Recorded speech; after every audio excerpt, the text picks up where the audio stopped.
Hai, halo kawan-kawan pecinta catur dan selamat datang kembali di Narochess Channel. Di video kali ini, saya akan membahas para catur yang sangat menarik yang dimainkan antara Wesley So melawan Levon Aronian. Permainan ini terjadi pada 13 Maret 2021. Dan oke, baiklah kawan-kawan, kita langsung ke permainan. Di sini Wesley So sebagai putih dan Aronian memegang hitam. Permainan dimulai dengan D4 dan kuda F6, lalu C4 dan E6. Langsung saja kuda ke C3, dibalas dengan gajah ke D4 memaku kuda. Menteri ke C2, Aronian langsung rokade pendek. Wesley melanjutkan kembali dengan kuda F3, mengembangkan kuda dan membantu pion mengontrol petak E5. Aronian menjawab ini dengan D5, menawarkan pertukaran. Pertukaran diabaikan untuk membawa gajah keluar ke G5 terlebih dahulu. Namun dia langsung diusir dengan pion H6. Setelah gajah mundur ke H4, Aronian menukar pionnya ke C4. Wesley membuka pion sentral E4-nya sekaligus menyerang pion dengan gajah. Aronian bermain agresif. Pion G5 menyerang gajah. Gajah harus mundur sekali lagi ke G3. Sekarang dia melindungi pionnya dengan B5, mengingat kuda terpaku pada gajah. Wesley terus mendorong pionnya ke E5, menyerang kuda, dan kuda pergi ke H5. Lanjut lagi menteri ke E4, menyerang benteng. Aronian membalas ini dengan cukup keras. Menteri ke D5, menawarkan pertukaran menteri. Jika kita ngeliat posisi hitam yang pertahanannya seperti ini, tentu putih nggak akan mau kan menukar menterinya. Hal itu juga sama untuk Wesley, yang memilih memainkan menterinya ke G4 sekaligus menyerang kuda. Jika kuda ditukar dengan gajah, hitam akan kehilangan satu penjaga penting buat raja. Sedangkan putih, yang pasti memakannya dengan pion H, akan lebih diuntungkan karena membuka jalur serangan buat benteng. Oleh karena itu kuda mundur ke G7. Permainan kembali dilanjutkan dengan gajah yang ke E2. Dibalas Aronian dengan terus bermain agresif. Ya, pion E5 langsung dimainkan guys. Bukankah ini sedikit berlebihan untuk hitam? Tapi perlu diketahui ya, memakan pion dengan enpasan itu nggak terlalu bagus. Karena Aronian sudah menyiapkan pion E5 menyerang menteri dengan gajah. Dan tentu pion di D4. Tapi menterinya punya satu petak lagi, dan itu dimainkan Wesley. Jelas menteri ke H3. Tanpa ampun Aronian memajukan pion ke G4. Serangan garpu pada menteri dan kuda. Posisi ini cukup menarik kan kawan. Kita lihat lebih jelas setelah Wesley memakan pion H6 dan memasrahkan kudanya untuk dimakan. Tentu Aronian memakan kuda untuk sebuah kompensasi, karena pertahanan raja yang sudah sengaja dirapuhkan sendiri. Baik. Pion dimakan kembali dengan gajah, menyerang menteri dan benteng di belakangnya. Jelas jika menteri pergi benteng akan hilang. Apakah Aronian sedikit miskalkulasi di pikirannya? Kita lihat saja setelah Aronian tetap makan pion D4 dengan menteri. Nah, ini yang cukup menarik. Tahukah kalian, memakan benteng saat ini juga kurang tepat. Karena hitam bisa membalas dengan gajah yang memakan kuda skak. Setelah pion memakan gajah kembali, menteri memakan pion skak benteng. Lihatlah, rajanya bisa ke E2 agar benteng tetap selamat. Namun ini udah disiapkan Aronian dengan pion F4, menyerang gajah.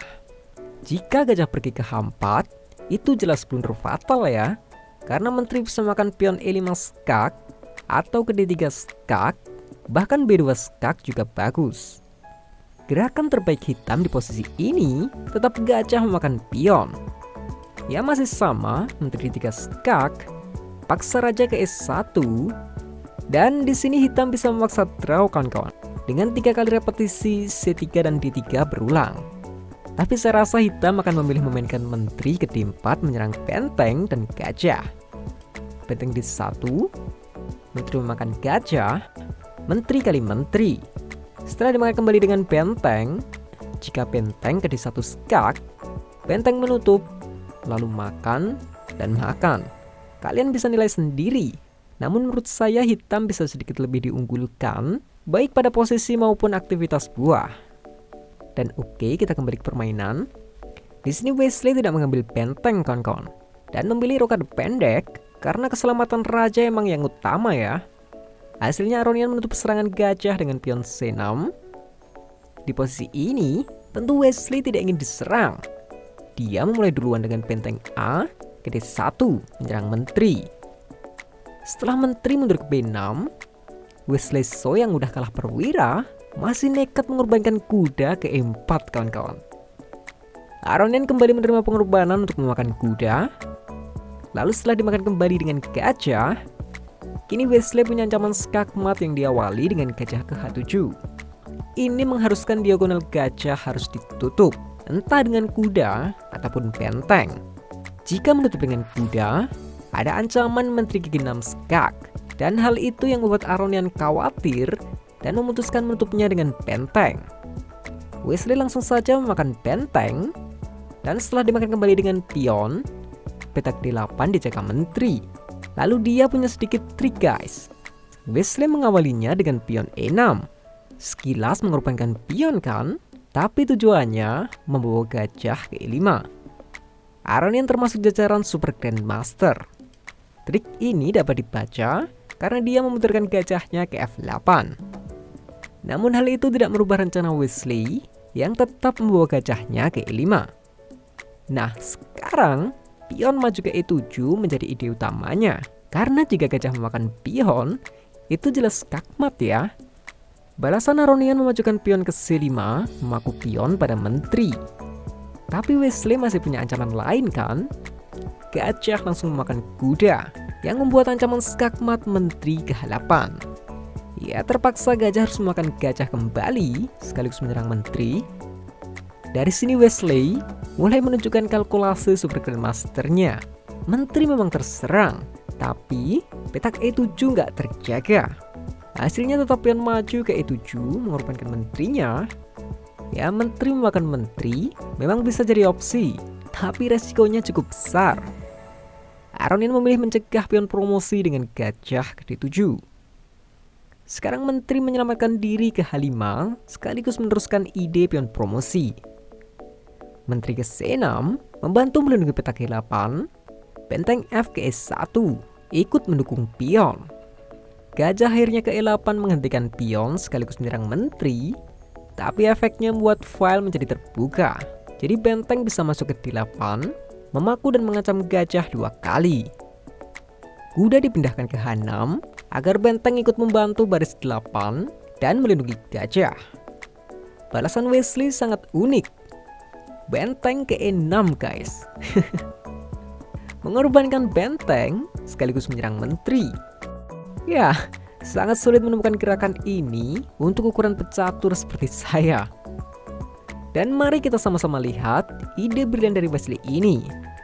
Jika menteri memakan benteng, menteri memakan gajah skak, raja ke H7, menteri H5 skak, menteri menutup jelas blunder ya. Karena setelah pertukaran, pion akan promosi menteri. Jadi setelah gajah menutup, pion harus promosi benteng atau menteri agar tidak terkena skakmat back rank.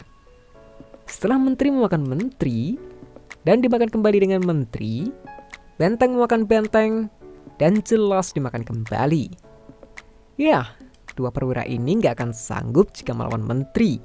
Ditambah raja yang sangat jauh dengan para pasukan pionnya. Ini adalah ide yang sangat keren dari Wesley So. Dan oke, kita kembali ke permainan. Aronian gak berani memakan benteng, tapi malah memasrahkan menteri ke D7. Memakan menteri memang bagus, tapi Wesley memilih memakan benteng dan tetap mengorbankan bentengnya. Ya tentu menteri masih gak berani memakan benteng ya. Nah setelah kuda membantu pertahanan ke C7, menggarpu kedua benteng serta menjaga gajah, benteng kembali ke D8 menyerang menteri. Sekarang kuda memakan benteng sekaligus tetap menyerang benteng. Dan perlu diketahui, benteng memakan menteri sekarang adalah kesalahan fatal ya, karena menteri juga diserang oleh gajah. Tapi siapa yang ingin menteri kan? Wesley simple memakan gajah dengan benteng skak. Setelah kuda menutup, benteng tetap memakan kuda skak. Dan di sini juga game cantik ini sudah berakhir. Ya karena Levon Aronian udah menyerah. Sangat menarik bukan? mereka memang pantas menduduki ranking atas untuk percaturan dunia. Dan apabila permainan dilanjutkan, ini adalah gerakan paksa gajah memakan benteng. Menteri ke G6 skak. Jika raja pergi ke H8, pion memakan gajah, promosi menteri adalah skakmat. Jadi gajah menutup skak. Akhirnya pion promosi menteri skak. Menteri harus makan menteri. Tentu saja dimakan kembali dengan menteri skak. Ya, setelah raja H7, pion-pion ini akan mulai perlahan hilang setelah menteri memakannya satu persatu. Sangat brutal bukan? Partai ini memperlihatkan kita semua kedua pecatur grandmaster kelas atas yang sedang bertarung dengan sama-sama agresif. Meskipun Aronian kalah di partai ini, dia sudah bermain dan bertahan cukup bagus. Hanya saja ide dari Wesley ini memang sangat unik dan gak mudah untuk dibaca. Ya, saya yang menganalisis sambil nyantai ngopi aja masih kebingungan kok. Apalagi berhadapan langsung pada orangnya dengan limit jam catur pula. Apresiasi penuh untuk kedua pecatur ini. Sebuah partai yang akan menjadi sejarah sangat menarik untuk kita pelajari bersama-sama. Dan mungkin itu dulu kawan-kawan, semoga videonya bisa menghibur dan partainya bisa bermanfaat. Dan ada yang salah kata saya mohon maaf. Salam chess lovers, terima kasih.